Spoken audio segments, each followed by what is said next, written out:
को चाहिँ कसको माथि बढी आशा छ, कसले चाहिँ अब देश परिवर्तन गर्नुहुन्छ होला, कसले चाहिँ अब कुन उम्मेदवारले चाहिँ हजुरको एक्सपेक्टेसन मिट गर्नुहुन्छ होला?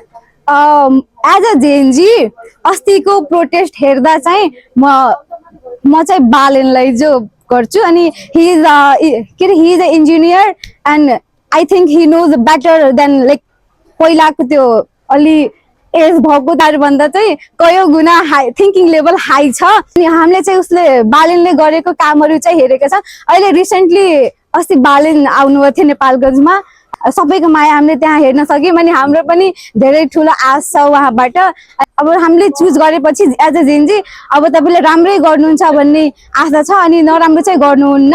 अनि यस्तै गर्दा चाहिँ अब एकैचोटिमा त परिवर्तन हुँदैन, त्यसको लागि पनि धैर्य राख्ने। अब बालेन अब जताततै त पुग्ने होइन, आफै काम गर्न। अब उसले पनि त अब बजेटहरू निकाल्ने हो अनि कता कता डिस्ट्रिब्युट गर्ने हो अनि त्यो निकालिसकेपछि प्रोभिन्समा आउँछ, प्रोभिन्सपछि जिल्लामा हो। त्यस्तो गर्दा चाहिँ त्यहाँ पनि करप्सन नहोस् भन्ने हो।